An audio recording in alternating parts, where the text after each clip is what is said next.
2020 Premier League Champions ဆုကို Man City ရသွားတာလုံပွဲကစားလို့ဆိုလာရင် United ကနဝင်ရိုနီ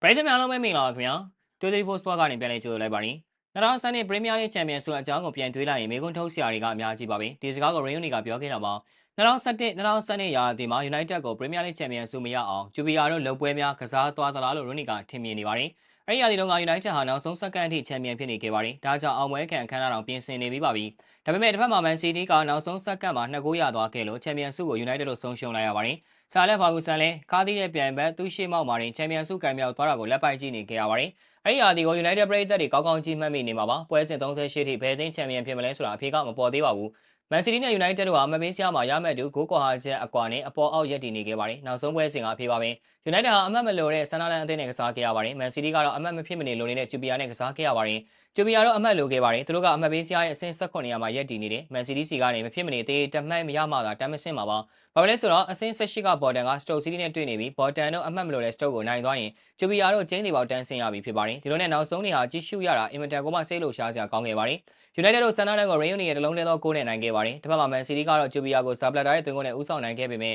Chelsea နဲ့ Minkis တို့ကသွင်းဂိုးတွေပြန်လည်ခွင့်ပြုထားခဲ့ရတာကြောင့်မိနစ်90ပြည့်တဲ့အထိရှုံးနေခဲ့ပါတယ်။ Man City တို့ဟာ Premier League Champions ဆုနဲ့ကင်းဝေးတော့မဲ့အနေအထားကိုဆိုက်ရောက်နေခဲ့တာပါ။ဒီအချိန်မှာ Stoke City နဲ့ Bolton တို့ရဲ့ပွဲကပြီးဆုံးသွားခဲ့ပါတယ်။ရလက်ကတူးတူးသေးပါ။ Jubilar တို့က Man City ကိုတေးတောင်ကန်စရာမလိုတော့ပါဘူး။ဒါကြောင့်သူတို့အတွက် Man City ကိုနိုင်နေဆိုတာမလိုတော့ပါဘူး။ရှုံးရင်တော့တန်းဆင်းစရာမလိုတော့တဲ့အနေအထားကိုရောက်ခဲ့တာပါ။ဒီအချိန်ကစနေပြီး Jubilar တို့ပွဲကိုတေးချမကစားတော့ပါဘူး။တပွဲလုံးအသေးအံကာကွယ်ပြနေတဲ့ Jubilar ကိုသမားဟာပွဲချင်း62မိနစ်မှာဒီစီကိုရဲ့ခေါင်းနိုင်ကိုအံ့အားသင့်ဝယ်ရခွင့်ပြုခဲ့တာပါ။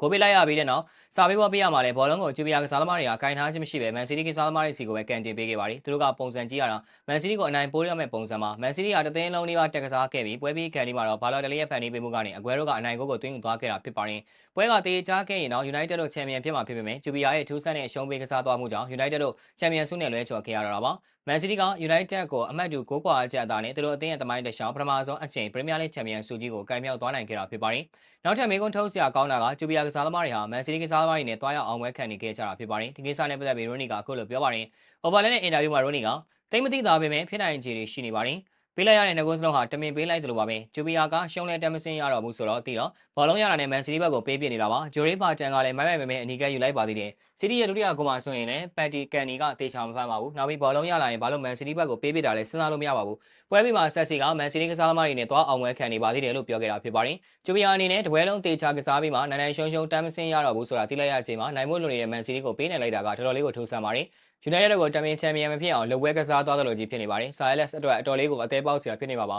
။ပရိသတ်တွေရောဘယ်လိုထင်လဲ Jubilar လုပ်ပွဲကစားသွားတာလားကိုယ့်ရဲ့အမြင်ကို comment မှာမှတ်ချက်ပေးဝေမျှသွားလို့ရပါတယ်။ဟုတ်ကဲ့ပါခင်ဗျာဗီဒီယိုလေးကတော့ပါပဲနောက်နေ့မှာလည်းအားကစားနဲ့ပတ်သက်တဲ့သတင်းကြောင်းတွေကိုတင်ဆက်ပေးသွားမှာဖြစ်တာကြောင့်ကျွန်တော်တို့ရဲ့ page လေးကို like and follow လုပ်ပြီးဒီဗီဒီယိုလေးကိုလည်း share ပေးကြပါအောင်လို့ပြောရင်းနဲ့ညီကုန်းချောလိုက်ရပါတယ်ခင်ဗျာ။